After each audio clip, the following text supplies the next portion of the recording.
So as I continue to mature in age, I realized that there were so many things that I did in my 20s that I wish I didn't. And there were so many things that I wish I would have done that I did not. And if you are 20-something, fresh out of school, starting your career, I'm going to walk you through 5 things that I wish I would have done in my 20s to set myself up for financial success and to truly build wealth. Because it's one thing to cover your bills, but there's another thing to build wealth. And I want you to do both, and I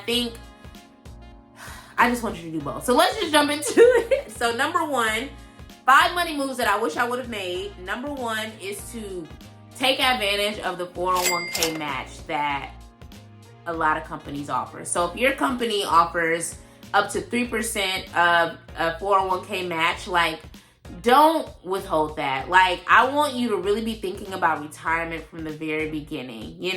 First job, if they're offering a match up to 3% and you could, they say you could contribute 6% and they'll match up to 3%, please take advantage of that, because ultimately that's free money. And I know that means you're taking less home in your check, but that's going to benefit you because ultimately it lowers your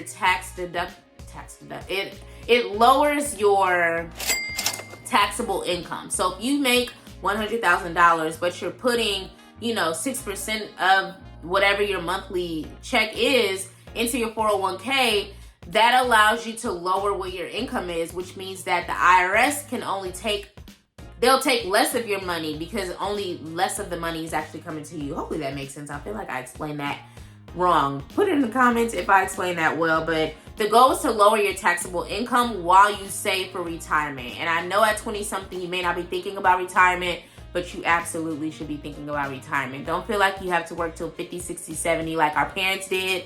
No. Set yourself up for success and utilize that free money that they're giving you. Number 2 is to start a business on the side. So a lot of 20-somethings I know are very talented. They're good with graphics. They're good with media. They may be designers. For me, I love to see that, and make sure that you structure that business as a business, meaning get your LLC, get your S Corp, C, whatever Corp you want to do. Make sure you structure it because you can use that to take advantage of deductions. So there are tons of deductions when you own real estate, and then there's deductions when you own a business. And usually you have to spend the revenue that you make for your business to run the business. Think of a website, think of advertising, think of using your phone, your internet. Those are deductions that you can utilize for your business. So unless you're running it as a hobby, don't do any of that. But the IRS has a long list of things that qualify as deductions, and that helps you to offset whatever revenue that you have. So the goal is to make money, but spend the money that you're making so that you can take advantage of those deductions and again, lower the taxable amount of revenue that you have, which again allows the IRS to take less money out of your pocket. So when you make that money, don't just take it out and blow it on brunch every weekend. If you want to use your 9-to-5 income for investing and covering your bills, and then using your revenue from your business to have fun, that's one thing. But I strongly urge you, if I could go back in time, because I did have a side business back then, but I was blowing the money. I don't want you to do that. If you want to use some of it to, travel and have fun, that's great. But I still strongly encourage you to assign that revenue responsibility. So if that means you're putting more money towards your stock investments, if you're saving that money for a rental property, assign that money a responsibility so that you're not just blowing it, because you're going to look up and wish that you would have used that money for something more important.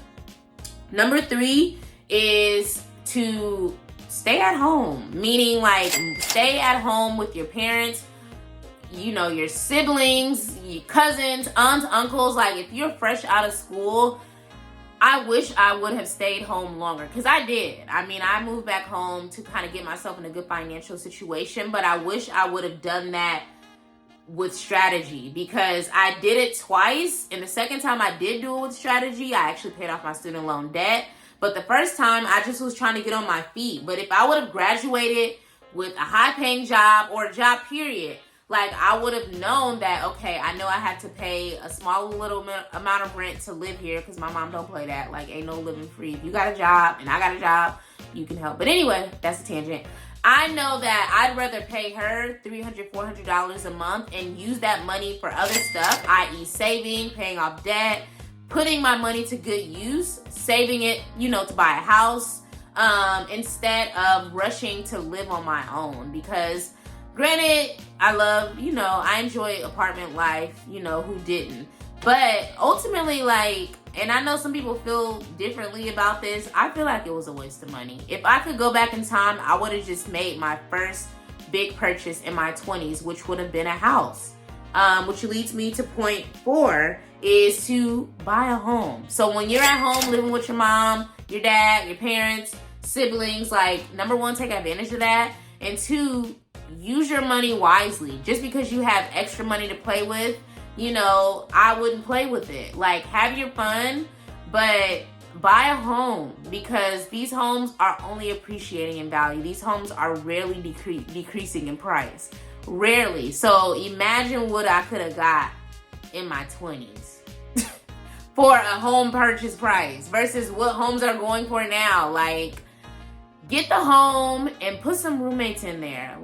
Don't feel like you have to cover the whole mortgage on your own, especially if you're young. You're a little more flexible. For me, granted, I have a roommate. However, I have a roommate for strategy. But for you, especially if you're not home and you want to travel a lot, have someone pay your mortgage. Help you pay it at least. I wish I would have bought my home in my 20s.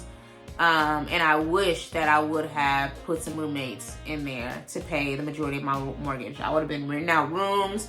I would have made it do what it do, and I'm doing that stuff now in my 30s. And it's girl, you could have been, you really could have been doing it. And I'm doing it, but I could have been doing it on a larger scale if I bought it in my 20s. So please don't wait to purchase a home. When you feel like you're financially ready, please do it. The earlier the better. But again, make sure you're financially and mentally, emotionally ready for it. And then lastly, if you are living at home, that means you have a lot more money to play with. I would be putting aside as much of my income as possible into savings and investments. And when I say as much as possible, I'm saying at least 30%, but really it should be closer to 50%. Because if you are living at home, that means that the majority of the expenses are covered by whoever you're living with. They're probably charging you a very small amount, if anything at all. Because some parents are generous. My mom ain't that generous. I had to pay her rent. But it was a very small amount compared to what I'm paying on a mortgage, okay? So I would make sure that I'm saving that money and I'm putting it in a high-yield savings account. And if you don't know what that is, I'll include it on the screen somewhere. I have a whole video that breaks it down. Or I will put it in a high-yield CD, which is a high-yield certificate of deposit. And again, I have a whole video breaking those down. So click that link that I had just shared. And I will be putting it in investments like index funds, ETFs. I will have multiple streams, baby. I really would. And I hope that you are maximizing your money and not just blowing it the way that I did. And I'm not saying I blow my money, but I was in the streets. And when I say in the streets, I mean I was on planes. I was on the islands. I was just living my best life.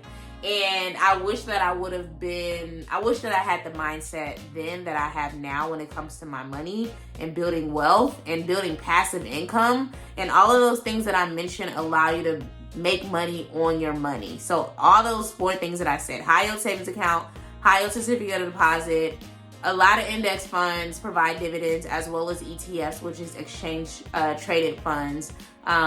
Look up the ones that provide dividends, because dividends is money that you can use to either reinvest or keep in your pocket to have fun with. So those are the 5 money moves that I would have made in my 20s if I can go back in time, and I hope that you do. So just to recap, number 1, I would have taken advantage of the 401k match that most companies provide from the get-go. I don't care if that lowers the amount of income that I take, because ultimately it's going to lower my taxable income, which means that IRS has less money to take from me. Number 2 is I would have structured my side business or my business. I would have incorporated it more efficient. Actually, I did incorporate it. But I would have assigned that revenue that I was making a responsibility. You know, I wouldn't have just been blowing it. Like, I would have invested it. I would have used it to save for a house, you know, something productive. 3 is I would have stayed at home as soon as I got a really, really good paying job and stacked my bread so that I could, 4, buy a house, buy a rental property, and rent out the room so that my roommates will be covering my mortgage. And then 5 is I would have been saving at least 30% of my salary. And that's a minimum. Especially if you're living at home, you should be saving closer to 50, 60, honestly. And saving it for something, not just saving it forever in some boring account. Putting it in a high yield savings account, putting it in a high yield CD, putting it in index funds, you know, like saving for a house, like doing something with the money that'll allow you to make money on your money without you having to trade your time for it. So those are my money moves. Please share this with a 20-something that you know, and urge them to set themselves up for success and early retirement from the very beginning. And if they need help with home buying, or if you need help with home buying, check out Ready to Own, which is my 100-page workbook for first-time home buyers, where I dive into a lot of these different tips and resources that have helped me through my home buying process. You know, with home 2, I'm home 1, and now home 2 and home 3, okay? So thank you for watching, and I will see you on the next video. Peace.